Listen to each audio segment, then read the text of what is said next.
Hey friends, welcome again to my YouTube channel. ಇವತ್ತು ಬೆಳಗ್ಗೆ ತುಂಬ ಕ್ಲೈಮೇಟ್ ಚೆನ್ನಾಗಿತ್ತು, ಅದಕ್ಕೆ ಟೆರೆಸ್ಸಿಗೆ ಹೋಗಿ ಫೋಟೋ ತಗೊಂಡು ಬಂದೆ. ಅದಾದಮೇಲೆ ರೊಟ್ಟಿ ತಿಂದೆ. ರೊಟ್ಟಿ, ಚಟ್ನಿ ಮತ್ತು ಮೊಸರು ಸಖತ್ತಾಗಿತ್ತು. ಖಡಕ್ ರೊಟ್ಟಿ ಅದು. ಆಮೇಲೆ ಗೆಣಸು ಬೆಲ್ಲ ಕೊಟ್ಟರು ಅಮ್ಮ ತಿನ್ನು ಅಂತ ತಿಂದೆ. ಅದಾದಮೇಲೆ ನನ್ನ ಫ್ರೆಂಡ್ ಅಂಶಿತಾ ಮತ್ತು ಪುಷ್ಪ ಜೊತೆ ಮಾತಾಡಿದೆ. ಸಖತ್ ಕಾಮಿಡಿ ಇತ್ತು. ಒಂದು ತಾಸು ಮಾತಾಡಿದ್ವಿ. ಮಾವಿನ ಹಣ್ಣು ತಿಂದೆ ಅವ್ರ ಜೊತೆ ಮಾತಾಡಾದ್ಮೇಲೆ. ಇಲ್ಲಿ ಮಾಡೋಕ್ಕೆ ಬೇರೆ ಕೆಲಸ ಇರಲ್ಲ, ಬರೀ ಇಂಥವೇ ಮಾಡ್ತಿರ್ತಾರೆ. ನಮ್ಮ ಚಿಕ್ಕಿಯವ್ರು ಬಂದರು, ಸೆಟ್ ಆಡಿದ್ವಿ ಅವ್ರ ಜೊತೆ. ಅವ್ರ ಊರಿಂದ ಬಂದಿದ್ರು ಅಂದಮೇಲೆ ಅವರು.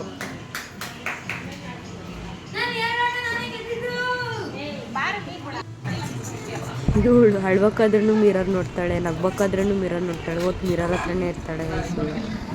ಈಗ ಗಾಗಲ್ಸ್ ಇಟ್ಕೊಂಡು ಮಿರರ್ ಹತ್ರ ಹೋದೆ ಅಲ್ಲಿ ಅಂತ ಬರೀ ಹೊಡ್ಸ್ಕೊತಿರ್ತಾಳೆ. ಆದರೂ ಚೆನ್ನಾಗಿರ್ತಾಳೆ. ಮಾತಿಗೂ ಹೊಡಿತಿರ್ತೀವಿ ಎಲ್ಲರೂ. ಸುಮ್ಮನೆ ಆಟಾಡ್ತಾಳೆ ಏನಾದರೂ ಕೊಟ್ಟರೆ. ಇವರೆಲ್ಲ ಮಾತಾಡಿದರು. ಅದಾದಮೇಲೆ ಪೂರಿ, ಇದು ನಮ್ಮ ಪಪ್ಪನ ಸೈಡ್ ಮಾಡ್ತಾರೆ ಪಲ್ಯ, ಈರುಳ್ಳಿ ಪಲ್ಯ ಅಂತ ಸಖತ್ತಾಗಿತ್ತು.